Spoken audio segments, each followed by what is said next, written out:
And we both get out the car, right? And of course, he's wanting to see what I wanted to talk about, right? So I go into recounting the night's events with the young lady, right? And he's like listening silently. And I take him through the whole story. And, I get to the end, and that's when he was like, it was settling. And I remember seeing him like nod at seeing kind of, I guess, where I was going, right? And I just remember saying to him, I was like,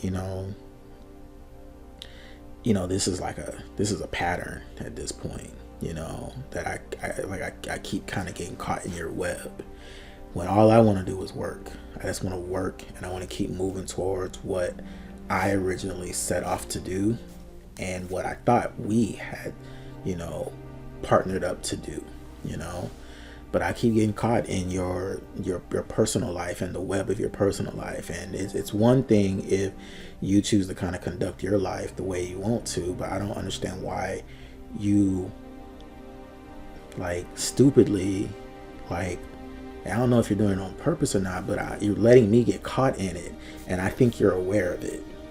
I think you're aware of it, and I just think you think that nobody's gonna confront you about it, I guess, But I'm not cool getting caught in your web. I don't like it, and I don't like the you that I'm seeing that you are outside of this profile that that relates to me.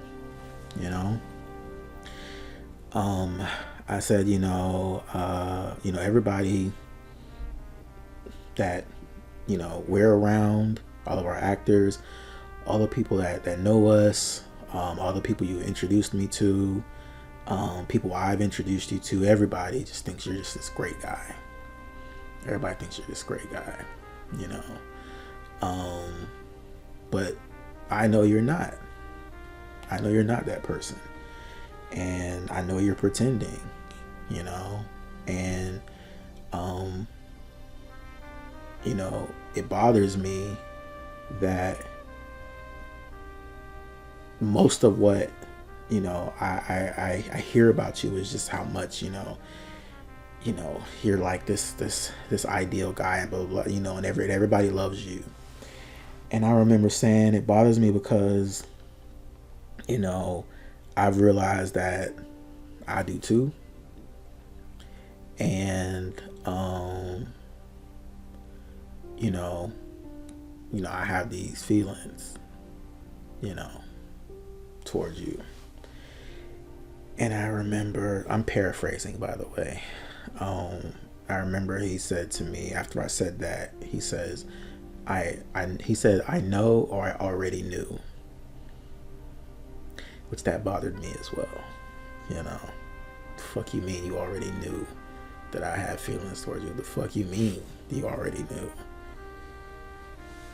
I'm thinking in my head, if you already knew, why have you done some of the suspect things that you've done? If you already knew, and if you already knew that that's what I was struggling with when it came to you, why did you do things to exacerbate that and make that worse and make me feel more, worse and more twisted? And, like, the fuck do you mean you knew? But I'll get to that later. I said, I don't want to be friends with you anymore. I don't want to work with you anymore. And I think that this should be our breaking point. I don't want to know you anymore. I wish you well. I don't like you. I said, these feelings that I have, like, I don't like you as a person. I was like, these feelings that I have, they'll go away. They'll go away. But like, I don't want to do this with you anymore.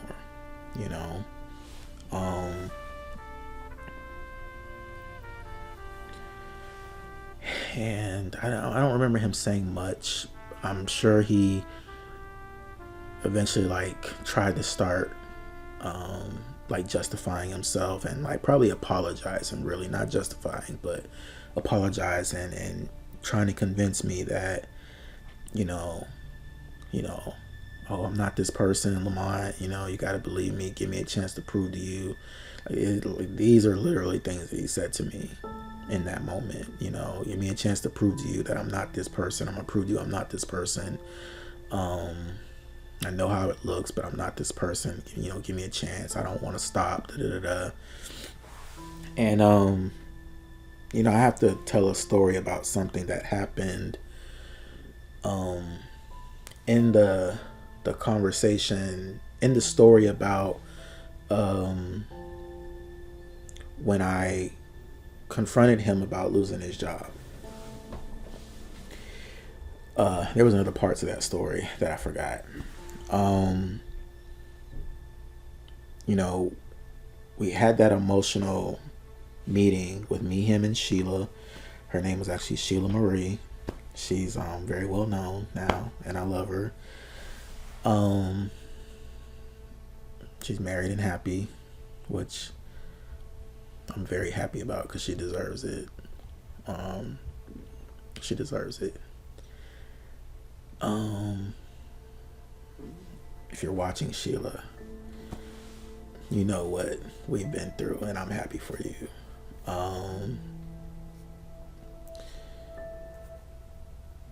We had confronted him and talked to him about the job thing. He admitted to it. He got emotional, and he asked us for support, and we said yes.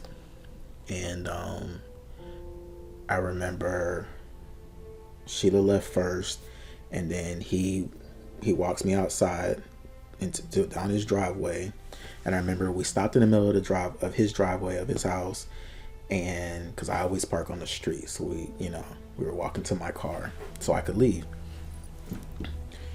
And he stops me and he gives me a hug, and he says, and here's the thing about me at that time in my life and in my previous life, growing up as a kid and everything. So I had issues with affection. You know, I didn't get affection as a kid. And so when I had friends like in middle school and high school try to show me affection, I kind of struggled to receive it. So I was still that way even as a grown man in college at this point, 24 and 23, 24. And so anyway, so he knew that I didn't like people hugging me, and I wasn't the one like into like saying these like affectionate things to people or receiving them, right? Not that people were in the habit of telling me those things, but sometimes they would. Sometimes I had friends that would. So anyway, we're in his driveway, and he's walking me to my car, and he stops in the middle of the driveway, and we're saying goodbye, hugging or dapping, and then a hug. He hugged me, and then he says, he kind of like makes me hug him back, right? And then he says,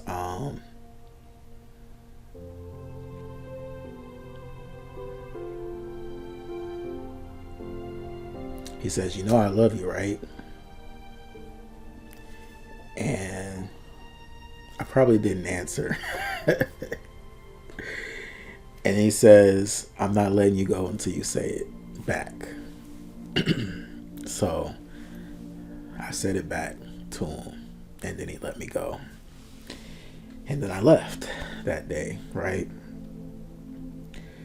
So, going back to this night, and I had kind of confessed to him my feelings, and he told me that he knew, and then I told him I didn't want to continue on with him, and that I wanted us to go and part ways, and that this wasn't working and all that. And he's talking me, trying to convince me to just give him some time, give him a chance. And it wasn't the first time he begged me. It was like the third time. And I remember we didn't even do what we came to the park to do, which was take some pictures for the film. we ended up, that conversation like went on, and then eventually we just like got back in the car and I drove him to his house. And I remember pulling up in front of his house, and before he got out, and he was just like, I want to keep going. We were supposed to be on set, back on set the next day of the film.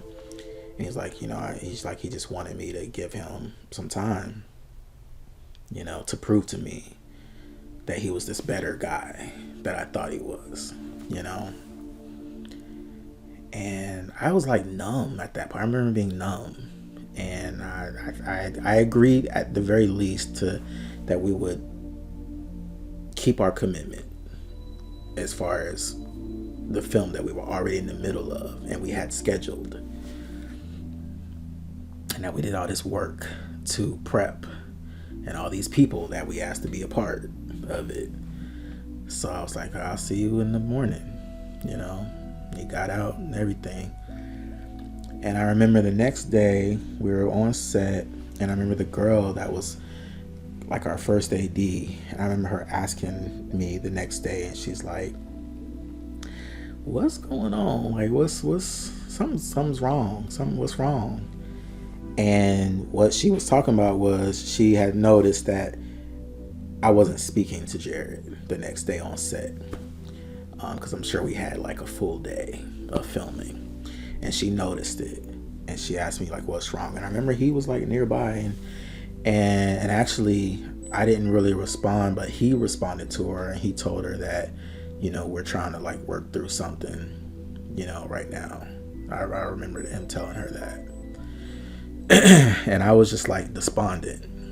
I was despondent, because I didn't know what I was going to do. And but shortly after, something made the decision for me,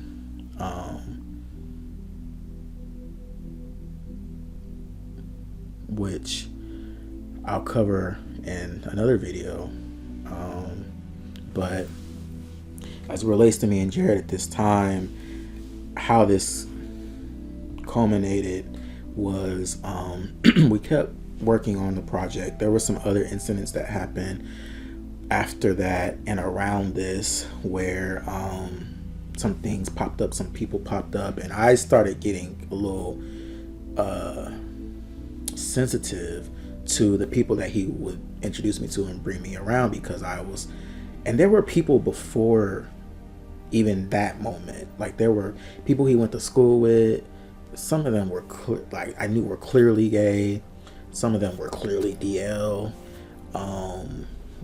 This one guy in particular, a friend of his from school that was like, I know what's going on here. One time he took me to a house full of I feel like it was a house of DL guys. It was like full of guys, and I was just like, why would he bring me here? Just like on a random day, he was like, oh, we're about to stop at somebody's house.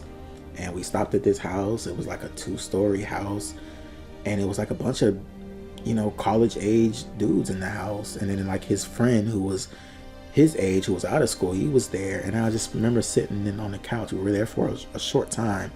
But I just remember thinking, these guys in this house are gay. Like, I could tell. Not gay like in a flamboyant way, but what I'm telling you is that I know,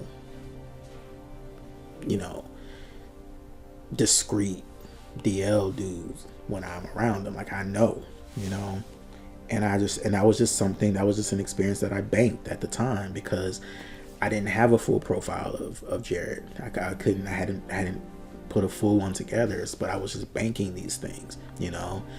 There was like this one guy that was like a model. His name was Ashley, and Jared started bringing it around at some point, and this guy was totally gay. And I was just go, why is he hanging around this guy all of a sudden? Like, spending so much time around this guy.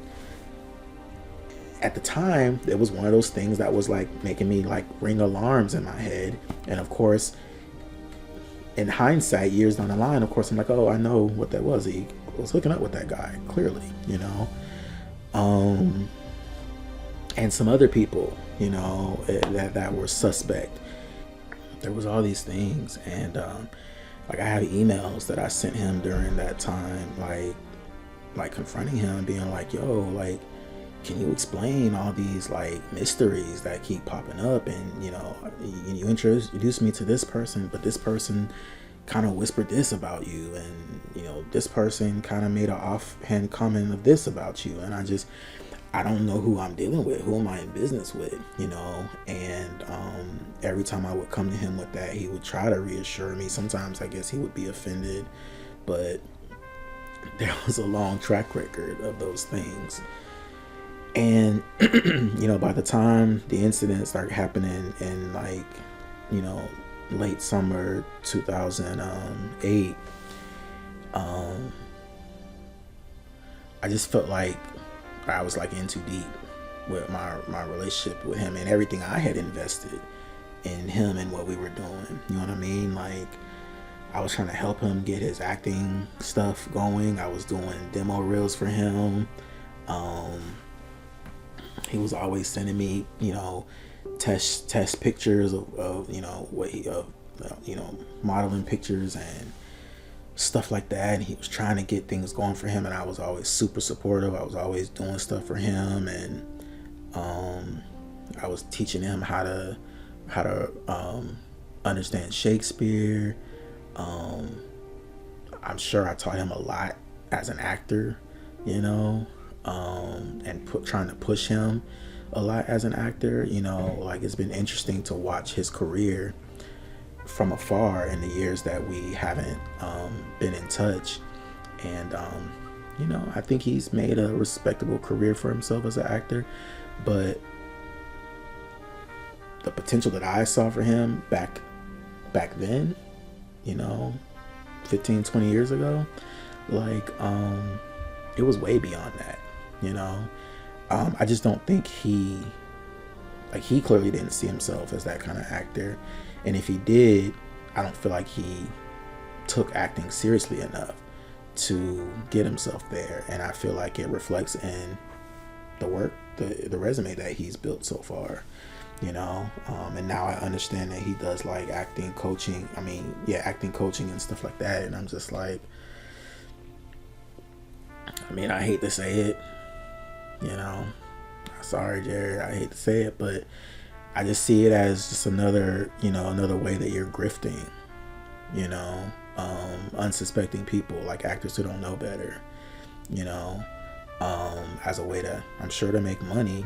But you and I both know you're not that committed to the craft of acting, because if you were, you would do other things to shore up your talent,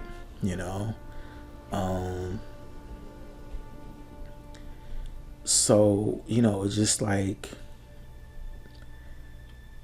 almost everything I've ever known about him has been kind of rooted in authenticity. I think he likes acting, but I think he sees it he enjoys it, but he also sees it as a means, as opposed to something that like gives him purpose, And I used to ask him things to just try to get a gauge of his depth and like just the gauge of how he's processed, maybe things that he's gone through or felt. And for the most part, he would always resist those things. Like, unfortunately, most of him is quite shallow, but I do know that there's a part of him that has depth, but he doesn't really swim in those waters, and he also doesn't really share those waters with people in his inner life, and I don't think he realizes that so many people see him as shallow and as flat, and he doesn't trust people enough to give of himself and take the risk and give of himself and risk being hurt, so he gives you a character. And then it's like he acts surprised, or maybe he doesn't expect you to realize that he's giving you a character when you confront him and you realize, wait a second, there's not enough here. Like, you gave me something manufactured, and for whatever his reasons are, he just doesn't give his full self. He gives you something manipulated, and I don't know how he has ever expected that to work, when I even know that so many times in his life that has blown up in his face, including with me, including with what I'm doing right now, you know.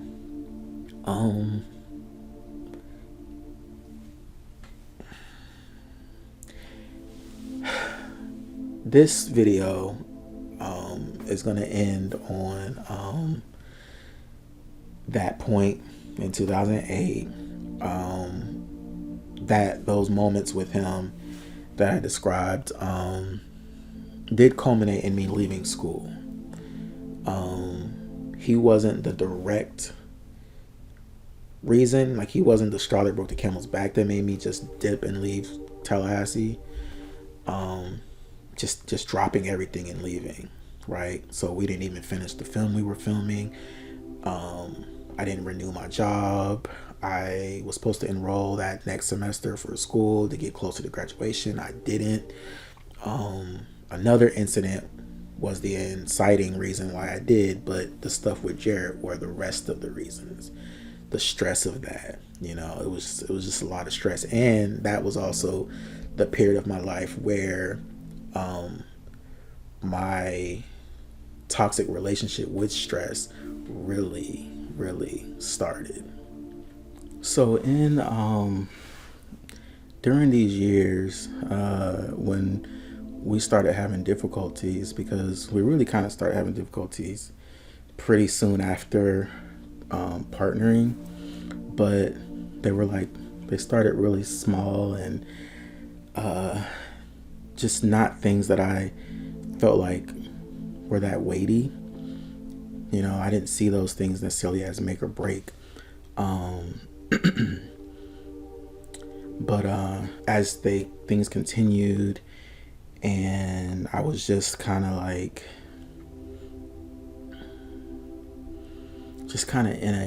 in a haze of busyness, where there's a lot going on, and I'm trying to keep focus of the things that I think matter the most, you know, but never really having enough time to really even process through anything, you know. So I started coping in different ways. One of those main ways being, or one of the only ways that I would cope with it, was I started like writing poetry, you know, about what I was going through and what I was feeling as I was going through these life experiences, not just with Jared, but with the other people that were in my life and that we were dealing with and that I was dealing with. And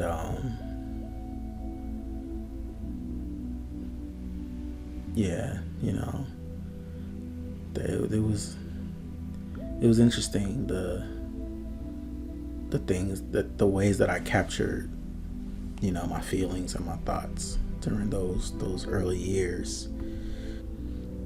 You know, I feel like you know, this was gonna be something that came up years later.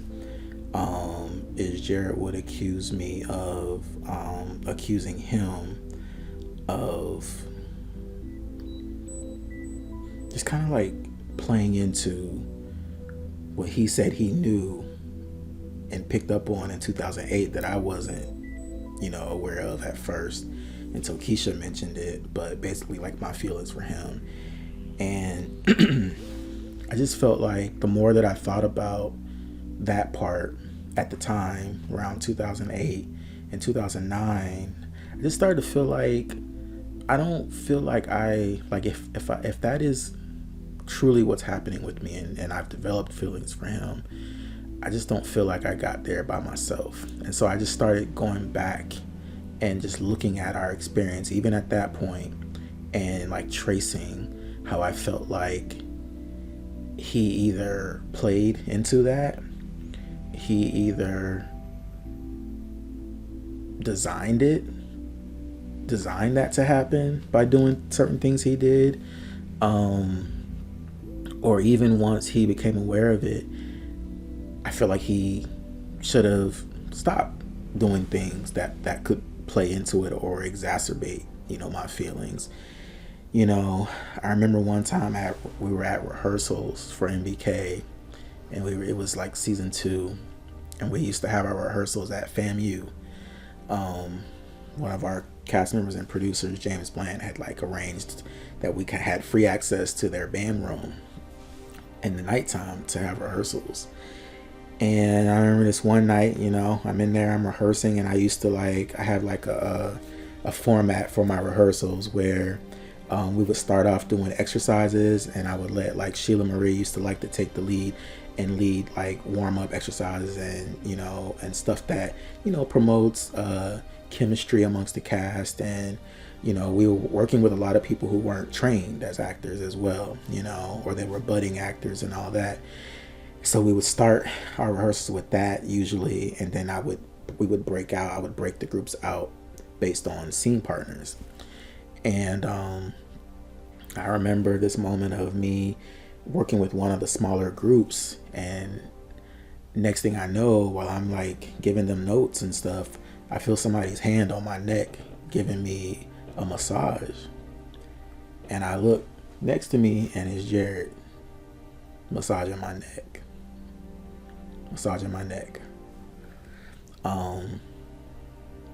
In the moment, I felt weird by it, because that was, we didn't have a touchy relationship like that. We would dap each other up when we see each other, when we hug when we see each other, or when we're leaving each other, but that was the extent of it. I thought that was a very intimate act on his part. And he did it in front of people, which also was like kind of a mixed message thing. I don't know how to take that really. And there were other times that I remember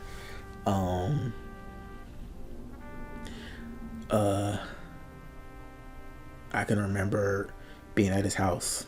I was always at his house, and a couple times, when we were done kind of talking business and we were just like shooting shit or talking about other topics or whatever that were going on with us, you know what I mean? Like there was one time in particular I remember he was laying on his futon in his living room, and I was sitting across from him.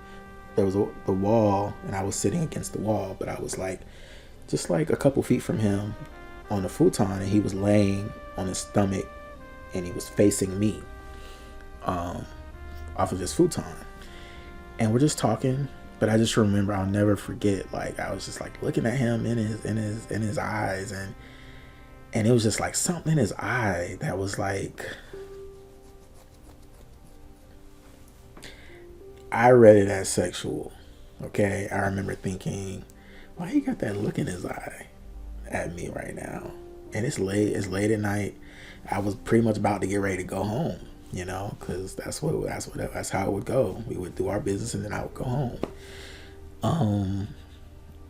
And I just remember thinking in that moment, I was like, is he giving me that look, And at the time, I didn't want to believe that's what he was doing, and so I would like kind of like talk myself out of it or push the thought, because I was trying not to go there with him. If that's what he was trying to do, which I wasn't sure of, I wasn't gonna go there. Like I wasn't gonna feed into it, But it definitely, in the moment, I remember interpreting it a certain way, and even in hindsight, I still see it the same way.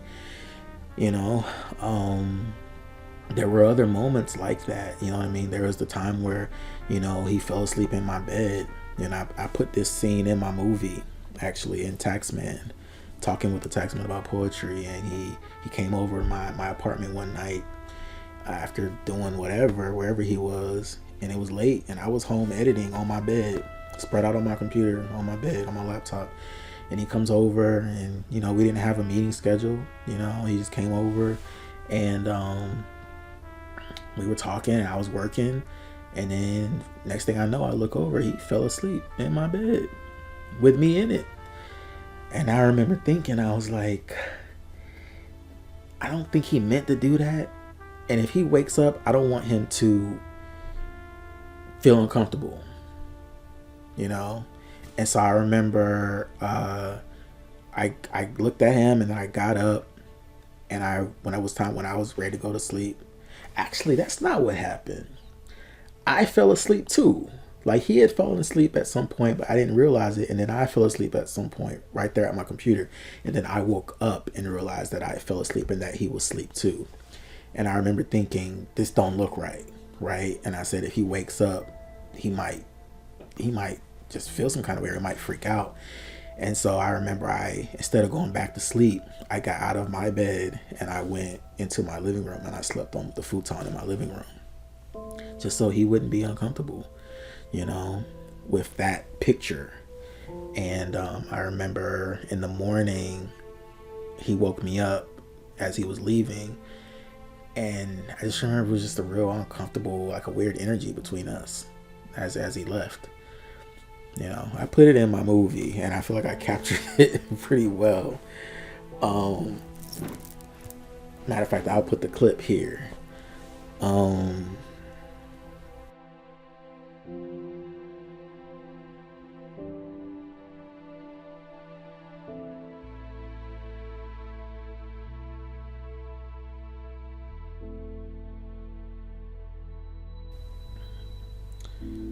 And I actually, in my movie, I painted that moment, the pre part of that moment, very beautifully, you know, because in hindsight, I saw it, you know, the personal side of me, the one that, you know, wants to believe that, you know, somebody possibly felt that way about me, and that I was able to experience, you know, beautiful moments like that. I painted that into something really beautiful in my film, I feel, you know. There was the night in the car. So we were filming Victim, and, you know, when, like, he was dating this girl, her name is Mel, actually. Stop saying girl, her name's Mel, and I'm still friends with her to this day. And so this was after, you know, I knew about the relationship, and I was around them and all that, and we're working and trying to film this movie. And I had noticed that Jared had started smoking weed during this time, and Mel, she was a weed smoker too. So I noticed that he had kind of picked that up, right? And I think I had been around them doing it, and I'm not really a weed smoker myself. And I felt like she, you know, Jared had always told me that he saw himself living like an unconventional life, but he never like explained exactly what that meant. So I had to kind of draw my own conclusions on what that meant. But you know, Mel's somebody that I consider to be like an unconventional girl. Like, she's like mad cool. You know, probably never made anybody like her, you know. She's kind of edgy, I would say. And back then I thought she was kind of edgy. And I thought she was having, it was almost like him being with her was giving him permission to be a little edgy himself. Possibly even be a little reckless, right? But I'm not blaming the recklessness on her. I think it was just his state at the time, his emotional state, his mental state at the time. He was still reeling from having lost his job. He was trying to rebuild. I know he was in a lot of financial turmoil at the time, and he was, you know, kind of like wilding out a little bit, is how I saw it at the time, right? But yet we're trying to still conduct business, and we're trying to make this film. We're trying to, you know, package our series that we shot, you know. So anyway, this particular night, I was on set filming Victim, and he wasn't due to shoot any scenes that night, but he was supposed to come to set just to support me as a producer. And he did show up after work. I forgot where he was working at the time. And I remember when he showed up, and I'm there with our other actors and stuff, and he was high. Like, I looked into his eye, and his eyes are red, and I could smell the weed on him. And I was like, like, what the fuck are you doing? Like, you can't come to set like this, you know, like you're a producer, you know. So I had wrapped my thing, I finished my filming, and I remember I had got on this case. I was like, dude, don't do that anymore. Like, you have to be professional. Like, we have to be professional. We're trying to produce a film, you know. Like, you gotta be on your shit always, you know. You're not just the lead actor, you're the executive producer with me, so don't make us look that way, you know what I mean, to the people that, you know, we're working with, you know, and that are working for us. And so you know, he got it, and I didn't have to get on him too hard. He got it. He was in like a real chill mode that night anyway. And after that, we just kind of like, I remember we were sitting in my car, just like talking. I think we were sitting at the railroad tracks first, and then a cop came over and wanted us to move. And then we did move. He checked our IDs, and then we did move. Then we sat in my car, and we ended up just sitting in my car for hours, just talking, just me and him. And I remember we talked about a lot of things in the car that night. And in that conversation, I remember I ended up asking him at some point, you know, I asked him, you know, have you ever been with another dude before? And he said, the answer he told me, he said, he would, but it would have to be in another country, right? I thought that was very revealing thing to say. But I also felt like, you know, it definitely was like me trying to continue to figure out who was he, so I could figure out what was the authentic version of him, you know. I was always trying to figure that out. You know, he was definitely an enigma, you know. But I also felt it made me feel, it kind of like added some belief into the positive side of things, that he trusted me enough to even share that with me, you know what I mean? So there was always that kind of like tug and pull, like it was like the toxic stuff happening, but then he would do something to kind of like show me that the trust was there, or that he did trust me, or at least trusted me to like maybe vent or to share something personal, you know. And I always felt like I needed to protect that, right? But it just was never consistent enough. The toxic stuff was more consistent. The toxic stuff outweighed, and the stuff that he was holding back outweighed the moments of authenticity and genuineness that I would, you know, get from him. But it would be rare and random, you know. And then in times where I was looking for genuineness, you know, most of the times, like, he wouldn't go, you know, he wouldn't give. But again, he was always wanting transparency, and, you know, and then I came to realize way later that was also his MO too.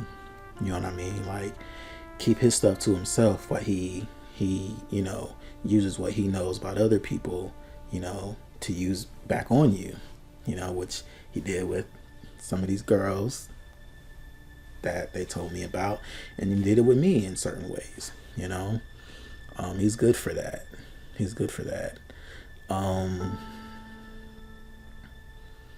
Let me see, what's another instance? I remember one time he told me the story of some teacher at FAMU was flirting with him and trying to get him to come over to his house. And I remember him telling me the reason why he didn't go over to the male teacher's house was because he wasn't attracted to him. That's a direct quote. I didn't go because I wasn't attracted to him. Yeah, so, you know, I remember during that time, he would say little things like that, a few times, and I would hear him, but I would never like run with him, because for some reason, for a lot of years, I was waiting for him to, because I was such a straightforward person. I made a mistake for a lot of years thinking that other people were willing to be straightforward too and direct. Because I'm very straightforward, I'm very direct. And what I realized is that for so many years with him, I kept waiting for him to say the exact words. Like, you tell me, if I ask you who you are, then you tell me directly who you are. And then that's what I'll go on. But he was the kind of person that he's going to tell you or end up showing you, but it's not going to be in the way that you ask for. It's not going to be in a direct way. It's going to be in a way that you kind of have to put together, or he says it in a roundabout way, like, those instances. And so years later, when I would look back, I would go, well, he told me who he was. He told me that he was attracted to men, and he told me all these things. He just didn't tell me in the way that I wanted it. So I didn't run with it. I still kept myself in a state of confusion about his identity, and what he was about for years, when I look back now at those early years in Tallahassee, I believe that he was a DO man living a DO lifestyle at that time. And then years later, I actually got physical proof that that's what he's been doing the entire time, and I have nothing against that. I actually, to be honest with you, I'm going to say something controversial. I support DL dudes and people who want to be discreet with their sexual lives. But I think it's a problem on every level. There's nothing wrong with keeping your stuff low. There's a problem when you're hurting people in the process of doing it. That's the issue. When you're hurting lovers that you're dealing with because you're not being too, honest with them. When you're hurting friends because you're not being honest with them. That's where the problem comes in. But being private is not an issue. Everybody deserves that if they want it. Being discreet is not an issue. The issue is the hurtful behavior. The issue is the lying, the inauthenticity. That's the issue. And if you don't want to be authentic with people, don't invite them into your life. Don't ask them to care about you. Don't ask them to support you. Don't ask them to love you. That's not right. So I remember one time this girl that I think we wanted her to shoot something for us, somebody that he knew, he recommended, and she was a news reporter. I remember her name, but I'm not gonna say it. From his FAMU circles, and this was after I'd be finding stuff and be like finding out, okay, you introduced me to this person, but this person, your relationship with this person is not what you said, what you presented it as. It was after that it happened a couple of times, and I was like, so I got to a point where everybody that he brought around me and introduced me to, I was questioning the relationship that he had with them, because I felt like I needed to protect myself from whatever was going to come with it, including whatever that person volunteered to share with me about him, and whenever that would happen, I would always try to, have his back and look out for him. When people were making comments to me about him, and the kind of person he was. But this one girl, we came and we had her shoot something for us, but I remember, I think it was after we had accomplished what we needed to do, which was like shoot a scene where we had her playing a news reporter, and then it was something happened after that which made me go back to him and say, that girl, it was something in the course of us working with her. I went back to him and I said, is there anything I need to know about her before I bring her into my workspace? And he didn't tell me this up front, but he told me that when I kind of like pushed him on it, like, oh, actually, no, me and her used to sleep together. You know what I mean? It's like, yeah, dude, like, I want to know that stuff. Like, I want to know, because maybe I don't want to deal with people from your past and your personal life. Maybe I don't want to, maybe I don't want that in our person. Like, at least give me a choice. If you have respect for me, give me a choice. Don't force me into situations, that I now have to be reactive to. And that was what it was like having him in my life. Was I was always reacting to situations with him. You know what I mean? He would never protect me. He would never think of me first as his friend, as his business partner, in terms of the messiness of his life and how he was out here being in these streets, being a hoe, being a whore in these streets, he was a big hoe. I was so disappointed when I realized he was just out being a big hoe. I was like, golly, you are really not a good person.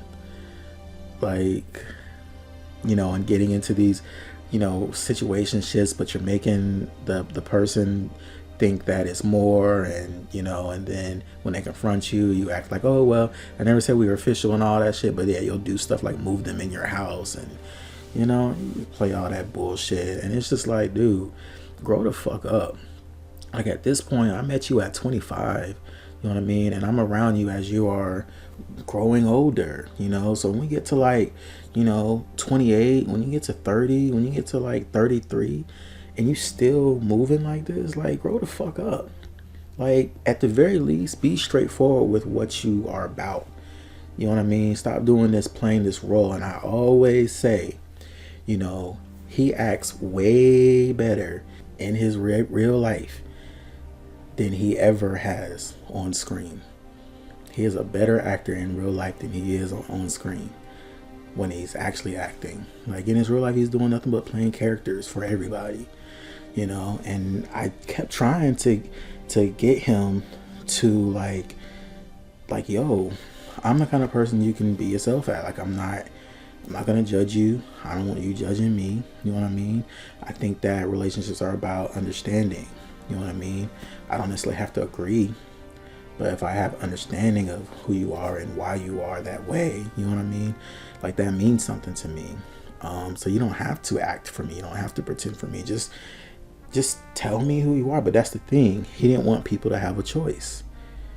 He didn't want to give people a choice, because he probably thought they would walk away. They'd be like, no, I don't want to deal with somebody like you. And I don't know what has scarred him in his earlier life, but it's something, and it's probably a lot of things. And I just feel like he hasn't done the work. Even all the years that we haven't spoken, I don't feel like he's done the work to repair those issues. Later on in this, in like maybe part 2 or part 3, I'll talk about a therapy session that he canceled on, that he previously agreed to, and he canceled it the night before because he was afraid. Because he doesn't want to deal with who he truly is. So he's out here being a fucking menace to everybody else. And I gave him 10 years to like clean up his shit, and even possibly even come to people like me and some other people that I know he's hurt, and like fucking like, how about apologizing for your behavior? Apologize for the people that hurt. Apologize for the people's mental health that you affected, and that you affected negatively, and that you compromised. Do you ever plan to take any accountability? Probably the fuck not. But I'm telling you, if not, you will continue to play a dangerous game, because even when I was in your life, it got dangerous sometimes for you. You don't even realize it.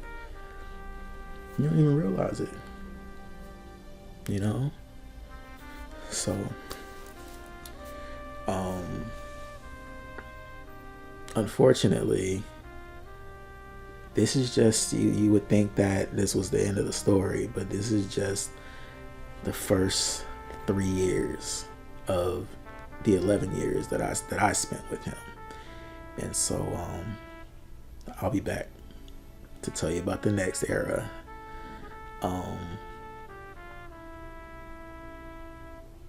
Yeah. Stay with me.